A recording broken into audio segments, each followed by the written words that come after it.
Gifted Hands, The Ben Carson Story, by Ben Carson, narrated by Right Here Audio. Chapter 15. Heartbreak. In one sense, I was moving into groundbreaking surgical procedure, if I succeeded. Surgeons had recorded so few cases of full functional recovery that most doctors wouldn't consider a hemispherectomy as viable. I was going to do my best, and I went into the surgery with two things clear. First, if I didn't operate, Miranda Francisco would worsen and die. Second, I had done everything to prepare myself for this surgery, and now I could leave the results in God's hands. To assist me, I asked Dr. Neville Knuckey, one of our chief residents, whom I had met during my year in Australia.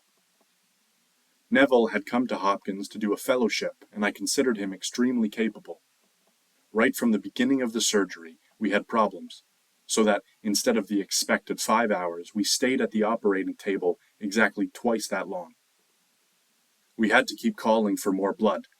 Miranda's brain was very inflamed, and no matter where an instrument touched, she started to bleed. It was not only a lengthy operation, but one of the most difficult I'd ever done. The dramatic surgery began simply, with an incision drawn down the scalp.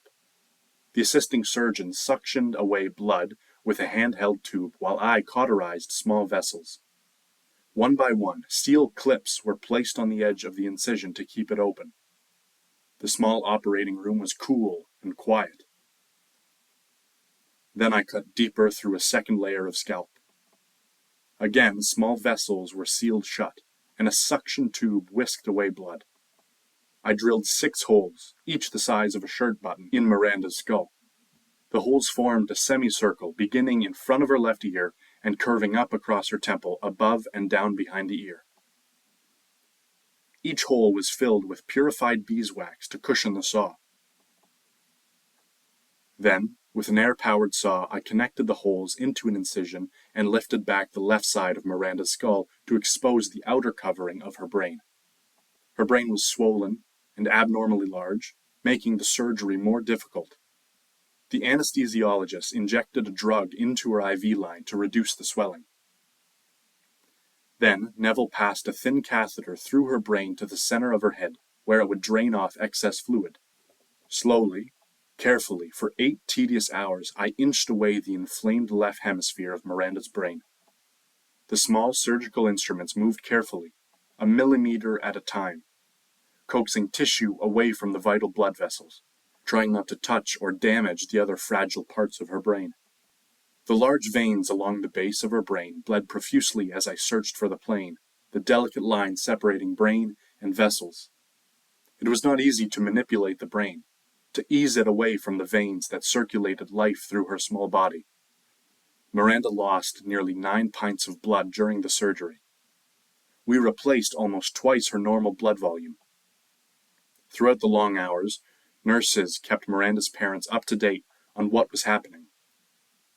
I thought of their waiting and wondering.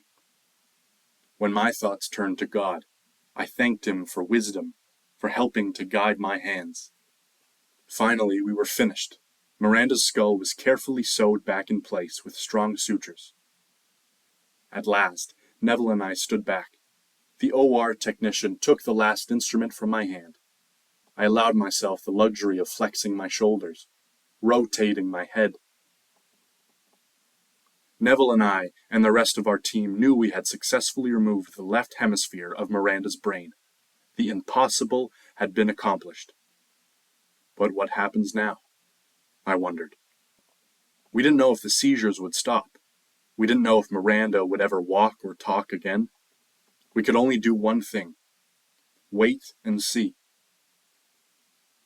Neville and I stepped back as the nurses lifted off the sterile sheet and the anesthesiologist unhooked and unplugged the various instruments that had recorded Miranda's vital signs.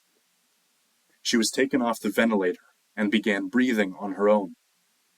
I watched her closely, searching for any purposeful movement. There was none. She moved a little when she awakened in the OR, but did not respond when the nurses called her name. She did not open her eyes. It's early, I thought as I glanced toward Neville.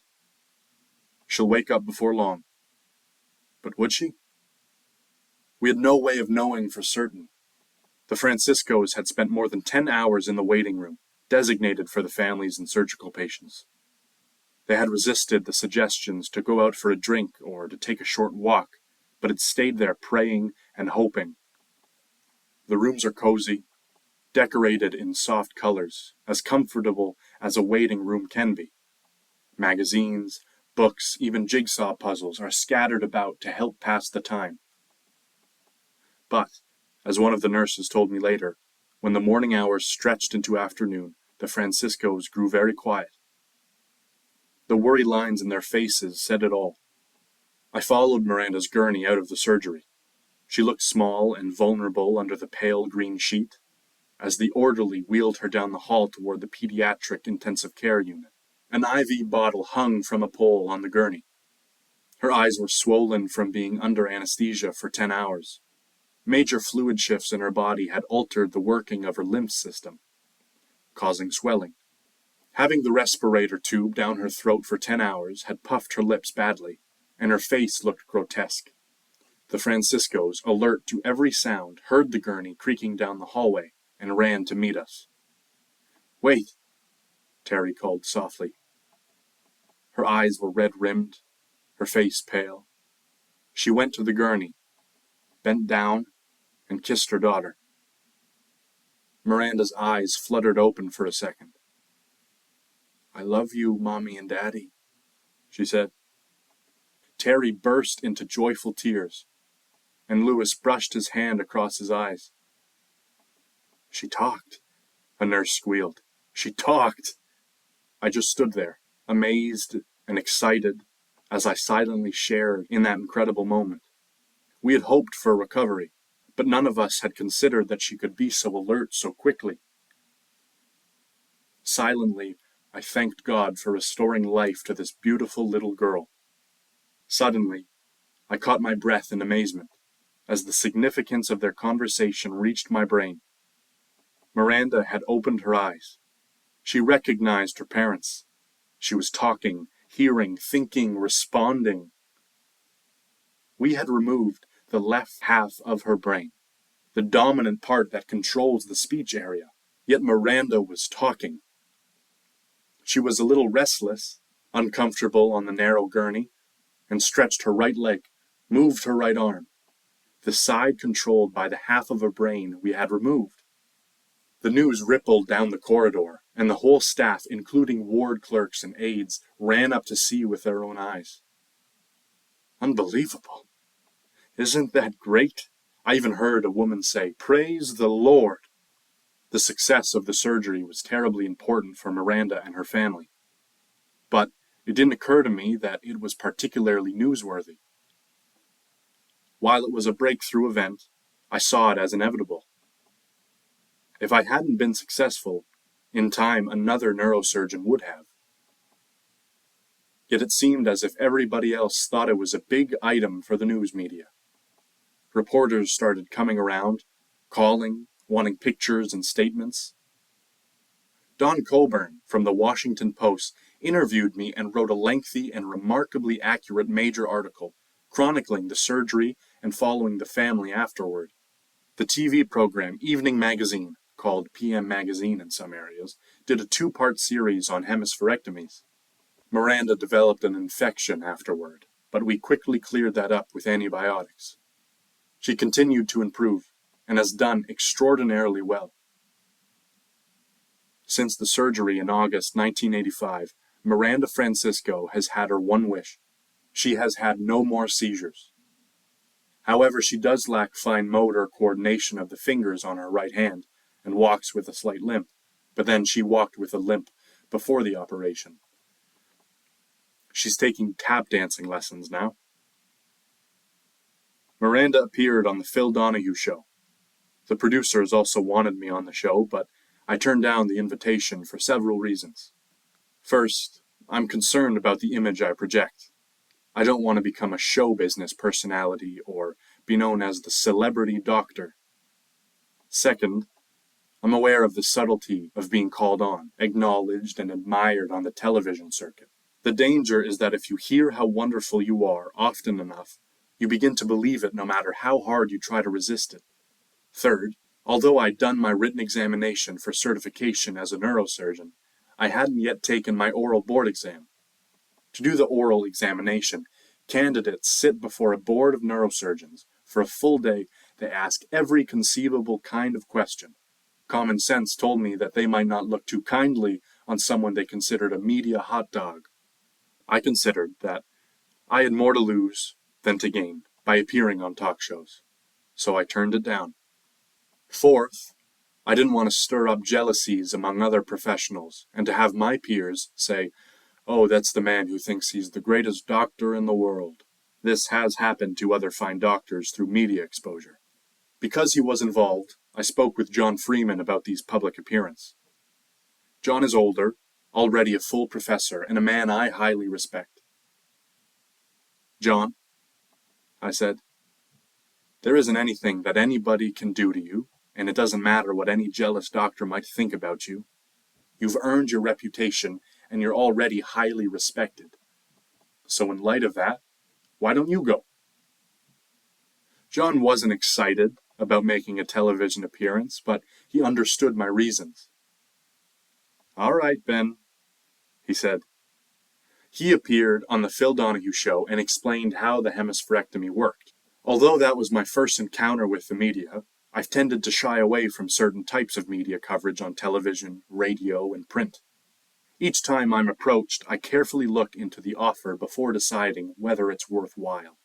What's the purpose of the interview? That's the main question I want answered. If the bottom line is to publicize me or to provide home entertainment, I tell them I don't want to have anything to do with it.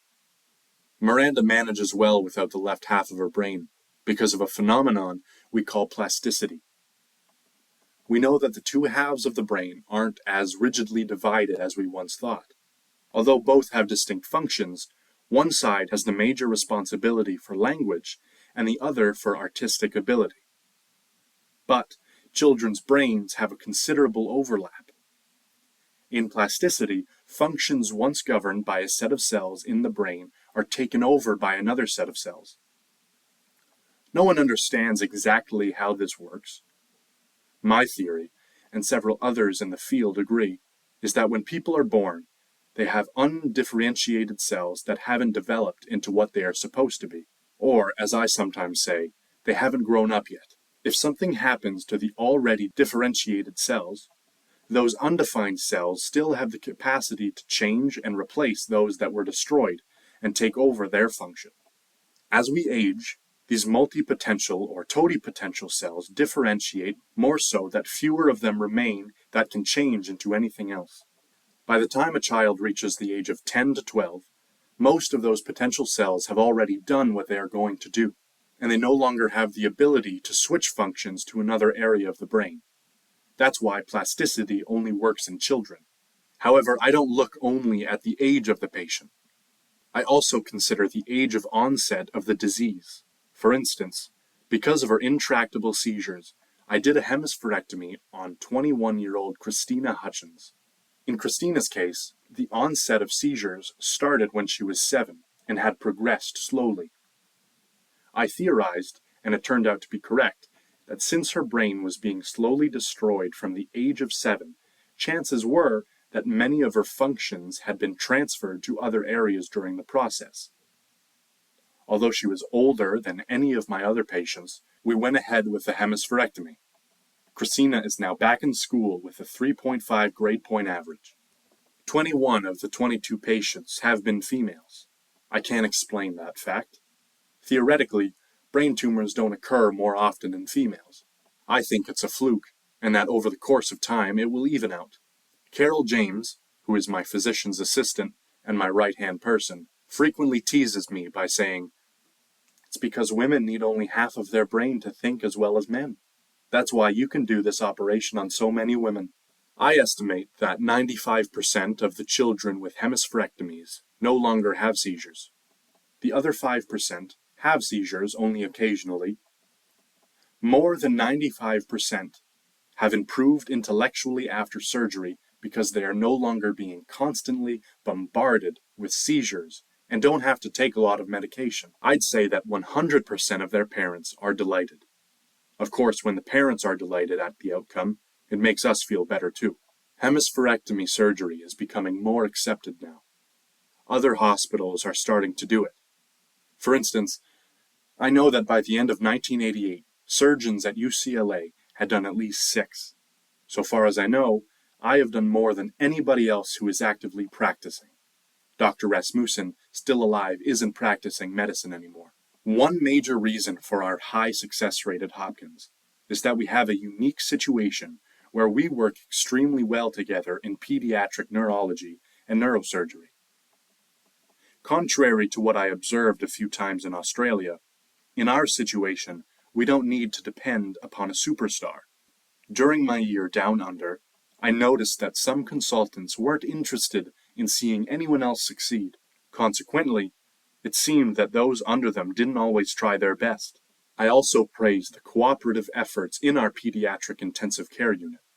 In fact, this togetherness permits every aspect of our program here, including our office staff. We're friends. We work well together. We're dedicated to alleviating pain, and we're interested in each other's problems too. We're a team, and Ben Carson is only part of that team. Of all the hemispherectomies I've done, only one patient died.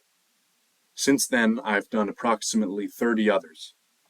The youngest child I've given a hemispherectomy was 3-month-old Carrie Joyce. The surgery was fairly routine, but she hemorrhaged afterwards because of a lack of platelets in her blood. That defect affected the residual good hemisphere. Once that problem was under control, she began to recover and has had no more seizures. The most emotionally painful experience for me was Jennifer. We did our initial surgery on her when she was only 5 months old.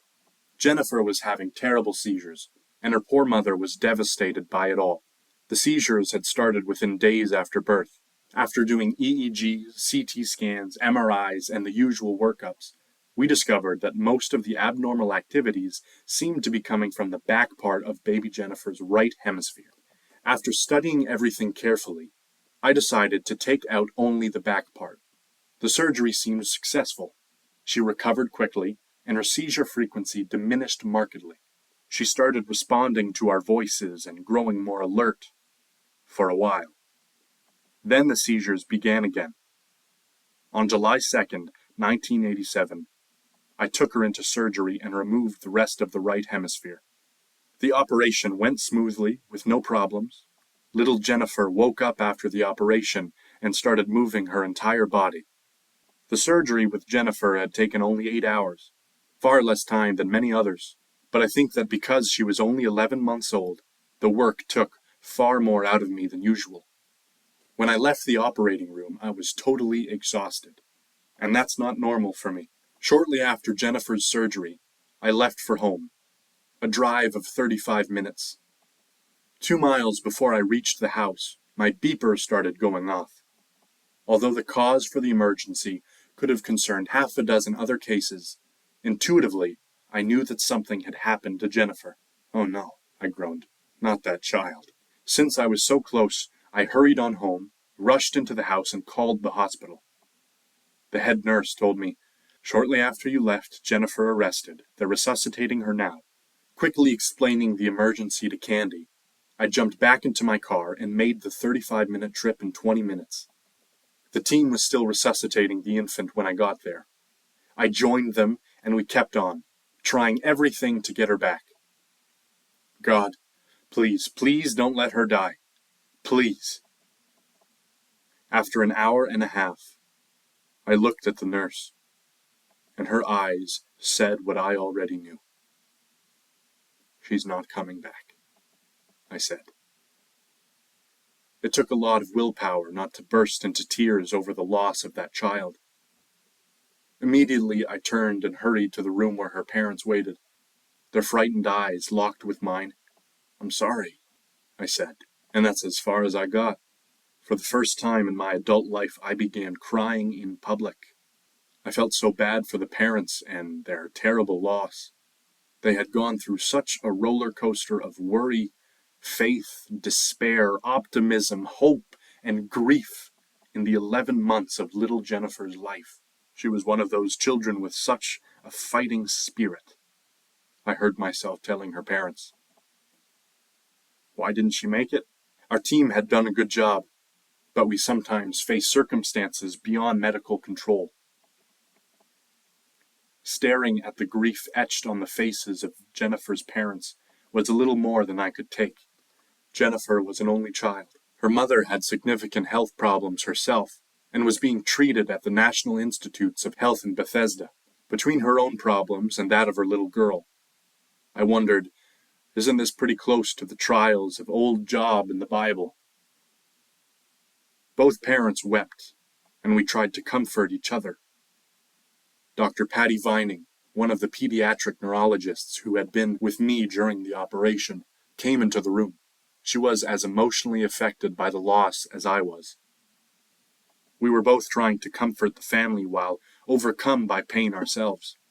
I can't remember ever feeling such a desperate loss before. The pain hurt so deeply it seemed as if everybody in the world that I loved had died at one time. The family was devastated, but, to their credit, they were understanding. I admired their courage as they went on after Jennifer's death. They had known the chances we were taking. They also knew that a hemispherectomy was the only possible way to save their daughter's life. Both parents were quite intelligent and asked many questions. They wanted to go over the records, which we opened to them. On more than one occasion, they talked to the anesthesiologist. After I had met with them a few more times, they told me they were satisfied that we had done everything possible for their little girl. We never discovered why Jennifer died. The operation was successful. Nothing in the autopsy showed that anything had gone wrong. As sometimes happens, the cause of her death remains a mystery.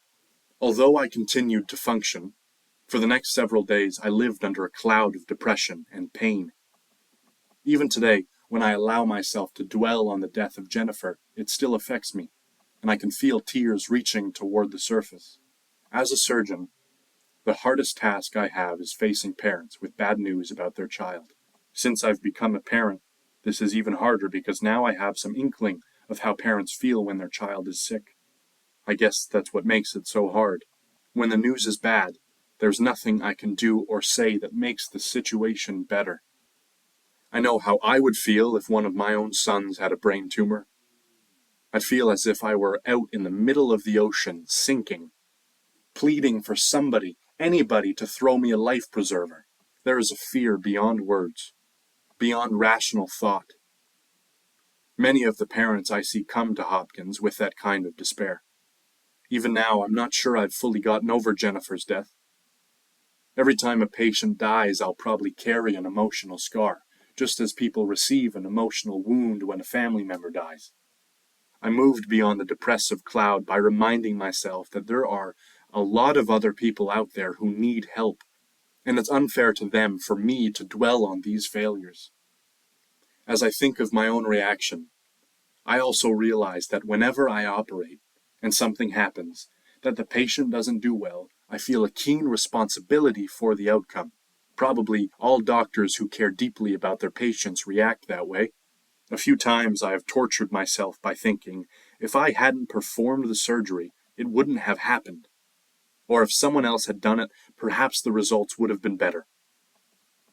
I also know I have to act rationally about these things. Often I find comfort in knowing that the patients would have died anyway, and that we made a gallant attempt to save her or him. As I look back on my own history of surgery and the work we do at Hopkins, I remind myself that thousands would have died if we hadn't operated. Some people cope with their failures easier than others. It's probably obvious from what I've told you about my need to achieve and be the best I can be that I don't handle failure well. I've said to Candy several times, I guess the Lord knows that, so he keeps it from happening to me often. Despite my grief over Jennifer and the days it took for me to throw it off, I don't believe in remaining emotionally detached from patients. I work with and operate on human beings, all creatures of God, people in pain who need help.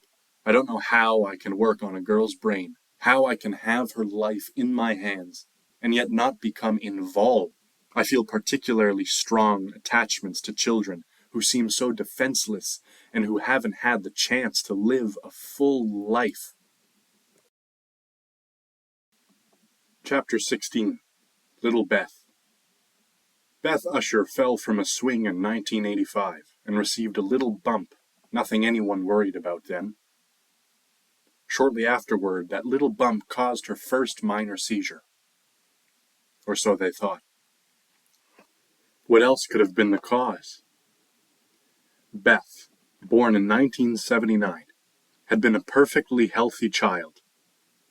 A seizure is a frightening thing, especially to parents who haven't seen one before.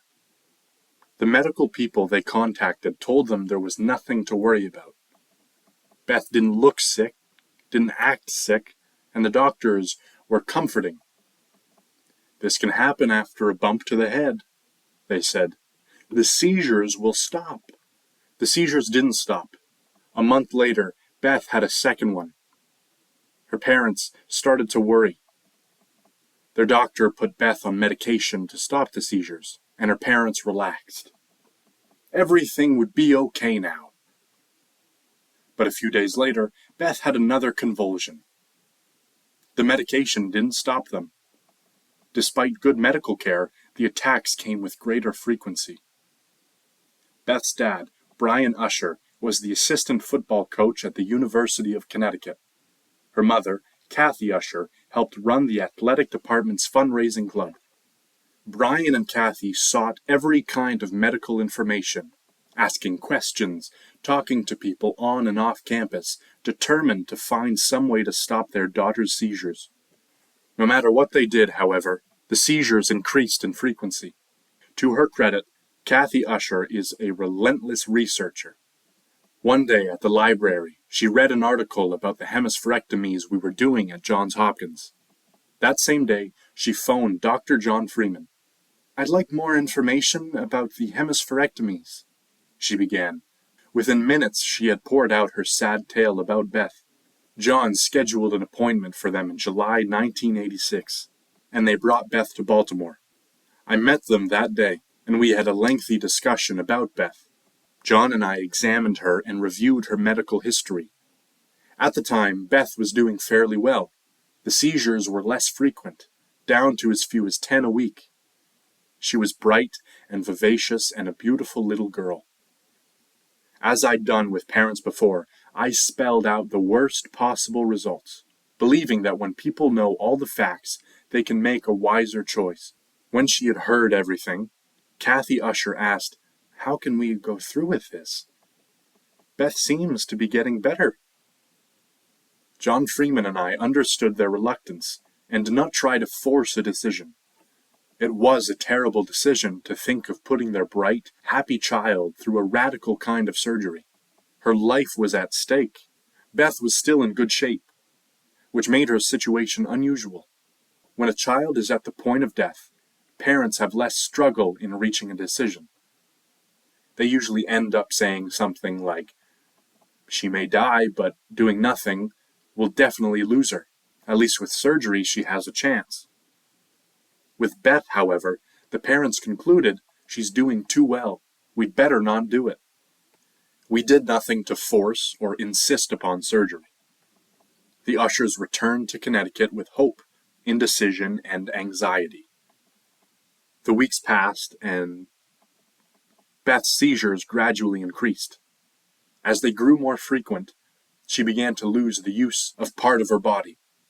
In October 1986, the family returned to Hopkins for further tests on Beth. I saw a serious deterioration in Beth's condition in just the 3-month interval, her speech now slurred. One of the things we wanted to know was whether Beth's speech control had transferred to her good hemisphere. We tried to find out by giving the diseased hemisphere an injection to put it to sleep. Unfortunately, the entire brain went to sleep, so we couldn't determine whether the surgery would take away Beth's ability to talk. Since their interview in July, both John and I were convinced that a hemispherectomy was the only option for Beth. After watching her condition worsen, Her parents were closer to saying yes, try a hemispherectomy. At this point, John Freeman and I not only urged them to elect the surgery, but one of us said, the sooner the better for Beth.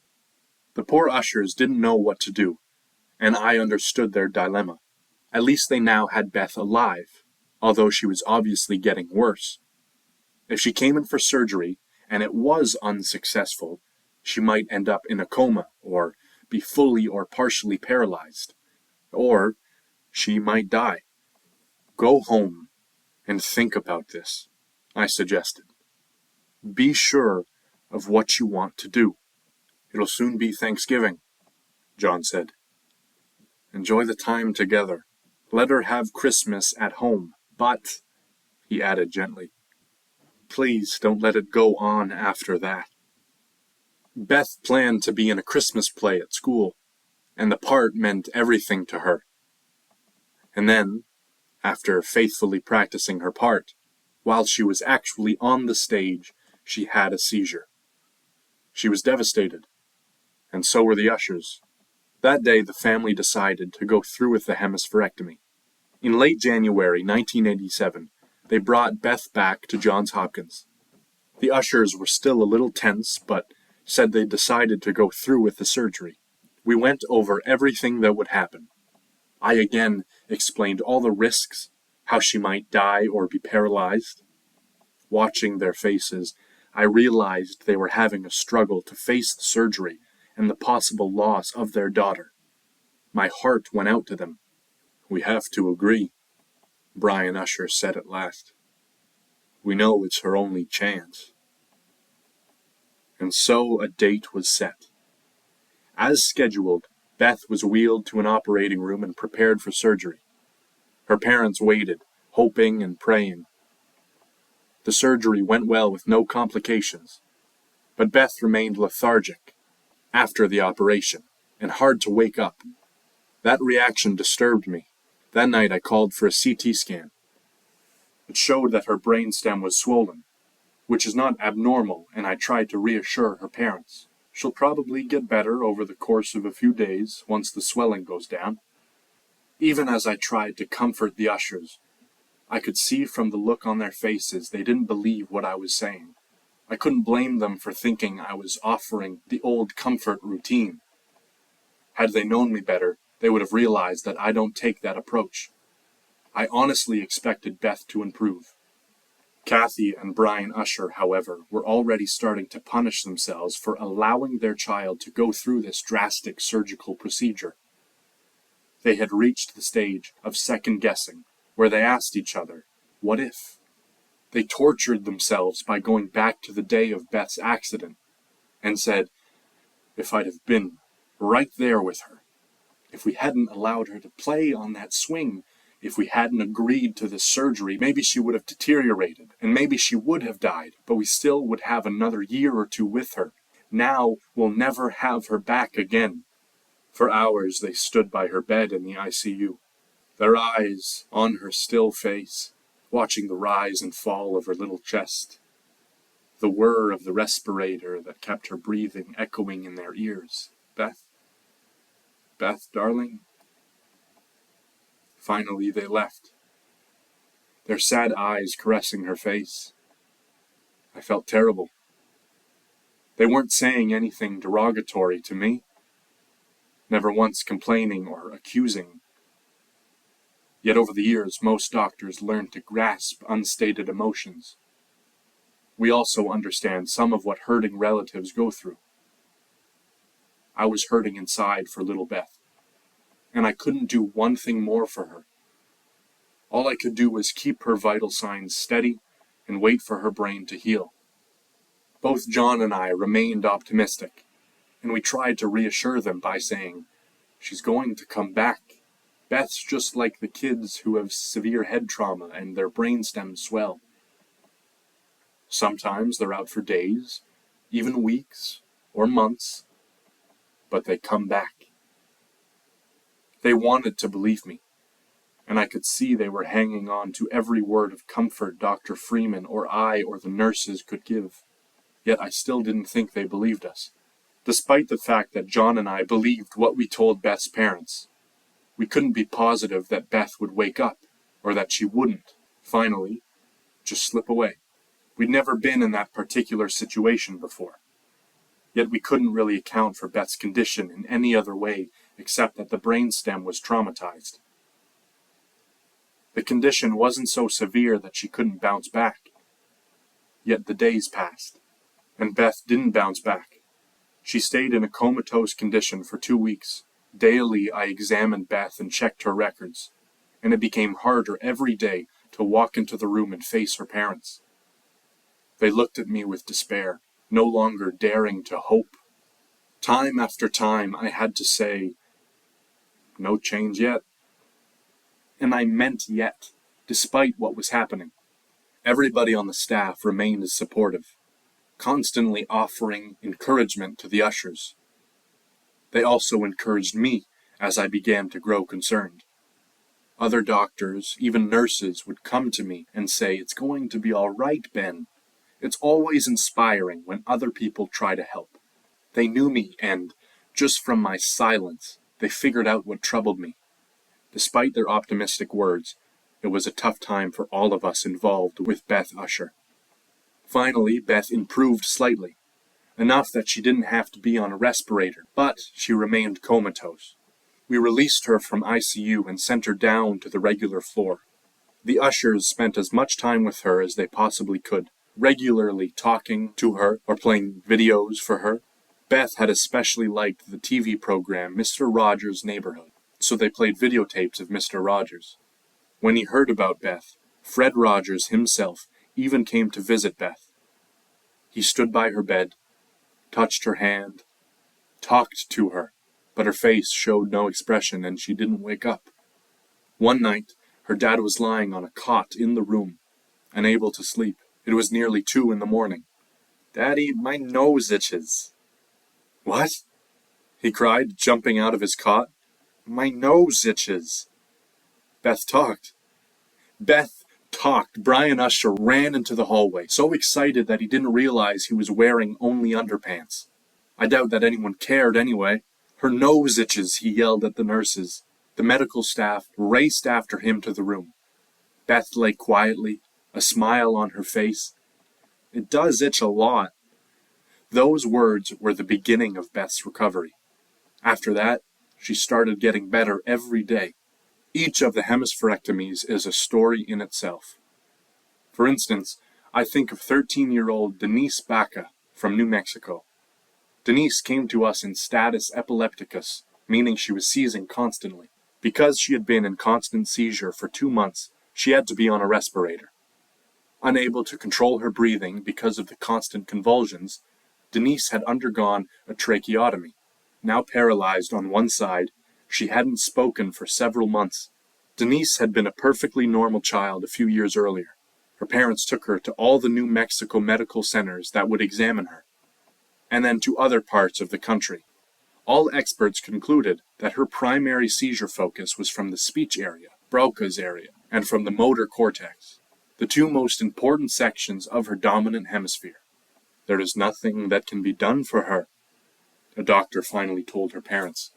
Those might have been the final words, except that a family friend read one of the articles about Miranda Francisco.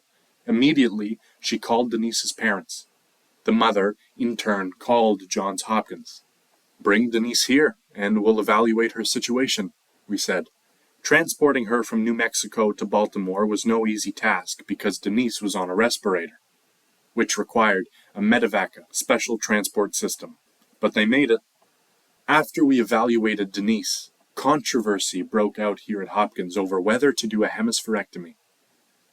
Several neurologists sincerely thought we would be crazy to attempt such an operation. They had good reasons for their opinions. Number 1, Denise was too old. Number 2, the seizures were coming from areas that made surgery risky, if not impossible. Number 3, she was in terrible medical condition because of her seizures. Denise had aspirated, so she was having pulmonary problems as well. One critic, in particular, predicted she'll likely die on the table just from the medical problems, much less from a hemispherectomy. He wasn't trying to be difficult, but voiced his opinion out of deep and sincere concern. Doctors Freeman, Vining, and I didn't agree. As the three people directly involved with all the hemispherectomies at Hopkins, we had quite a bit of experience, and we were confident that we knew more about hemispherectomies than anyone else. We reasoned that, better than anyone else at Hopkins, we ought to know our chances. She would certainly die soon without surgery. Further, despite her other medical problems, she was still a viable candidate for a hemispherectomy. And, finally, we reasoned that we three ought to be the ones to determine who was a candidate. We talked with our critic through several conferences, supporting our arguments with the evidence and experience from our background cases. We have a conference office where we invite more than just our inner circle. Over a period of days, we presented all the evidence we could and involved any of the staff at Hopkins whom we thought might have an interest in Denise's condition. Because of the controversy, we delayed doing the operation. Normally, we would have gone ahead and done it, but we faced so much opposition, we took this one slowly and carefully. Our opposition deserved a fair hearing. Although we insisted upon the final word, the neurologist critic went so far as to write a letter to the chairman of neurosurgery with copies to the chairman of surgery, the hospital president, and a few other people. He stated that, in his medical opinion, under no circumstances should Johns Hopkins allow this operation. He then carefully explained his reasons. Perhaps it was inevitable that bad feelings developed over Denise's case. When these issues become important, it's hard to keep personal feelings out of the picture. Because I believed in the critic's sincerity and his concern for not involving Hopkins in any extraordinary and heroic ventures, I never took his arguments as personal indictments. While I was able to stay out of any personal controversy, a few of our team members and supportive friends did get heatedly involved. Despite all arguments he brought forth, the three of us remained convinced that Denise's only chance lay in having the surgery. We had not been forbidden to do the surgery, and no one higher up had taken any action on the objection, giving us the freedom to make our decision. Yet we hesitated, not wanting to make this a personal issue, feeling that if we did, the controversy could erupt and affect the morale of the entire hospital staff. For days, I asked God to help us resolve this problem. I pondered it as I drove back and forth to work. I prayed about it as I made my rounds and when I knelt by my bed at night. Yet I couldn't see how it would work out. Then the issue resolved itself. Our critic left for a 5-day overseas conference. While he was gone, we decided to do the operation. It seemed like a golden opportunity, and we wouldn't have any loud outcries. I explained to Mrs. Baca, as I did to others, if we don't do anything, she's going to die.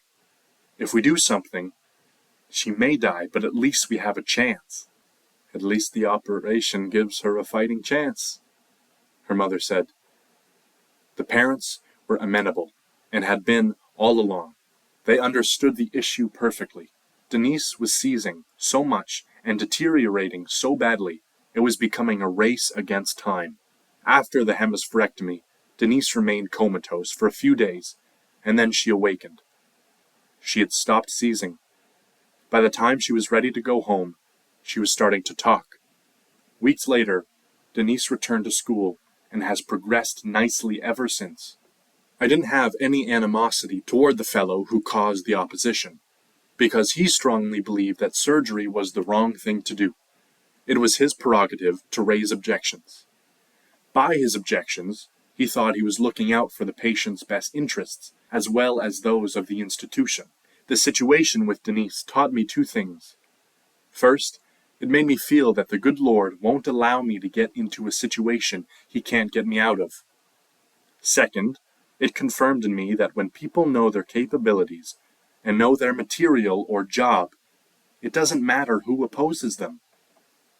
Regardless of the reputation of the critics or their popularity, power, or how much they think they know, their opinions become irrelevant.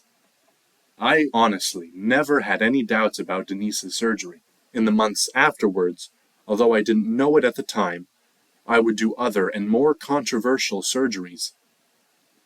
Looking back, I believe that God had used the controversy over Denise to prepare me for the steps yet ahead.